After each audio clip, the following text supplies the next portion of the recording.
আপনার রেসিপি দেখে মিষ্টি বানিয়েছে। মিষ্টি শিরাতে দেওয়ার সাথে সাথেই ভেঙে গিয়েছে।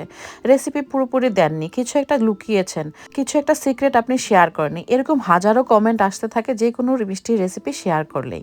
মিষ্টি বানানো আসলে একটা ধৈর্যের কাজ। যাই হোক, সেই ধৈর্য সবার থাকে না। কিন্তু আজকের এই মিষ্টির রেসিপিটাতে তেমন বেশি ধৈর্য লাগবে না। যে জীবনে মিষ্টি বানায়নি সেও খুব সহজেই নো ফেল ভাবে এই মিষ্টিটা বানিয়ে নিতে পারবেন। খুবই সহজ করে রেসিপিটা শেয়ার করছি। আশা করছি আপনারাও সাকসেস হবেন। যাই হোক, 2.5 লিটার দুধের ছানা আমি পানি ঝরিয়ে নিয়েছি। ছানা সবাই কাটতে পারেন, আমি জানি। যারা পারেন না তারা আবার অন্য মিষ্টির রেসিপিতে ছানা কাটাটা দেখে নিতে পারবেন।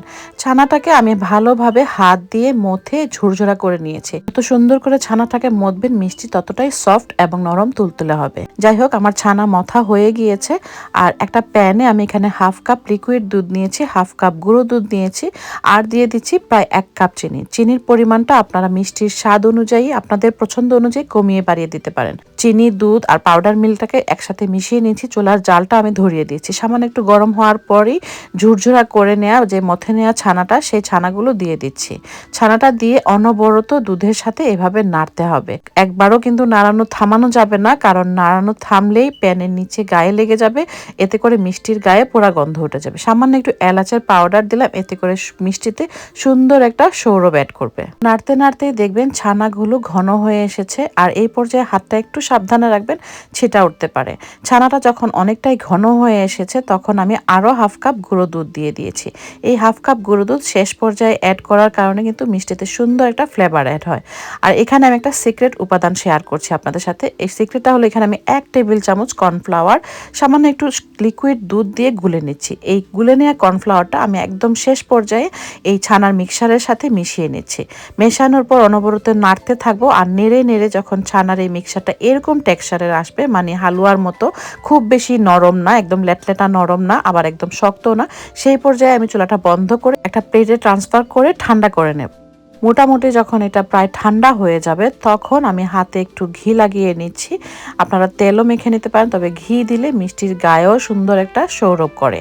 এরপর আমি এরকম ছোট ছোট লেচির মতো করে নিয়ে মিষ্টিগুলোকে শেপ দিয়ে দিচ্ছি। শেপ আপনারা যে কোনো রকমের দিতে পারেন, তবে আমি এরকম চমচমের মতো করে শেপ দিয়ে নিচ্ছি। একে একে সবগুলো মিষ্টি এভাবে বানিয়ে নিলাম। ব্যাস, একে একে সবগুলো মিষ্টি কিন্তু বানানো হয়ে গিয়েছে। দেখলেন তো কত সহজেই মিষ্টিটা বানিয়ে ফেললাম।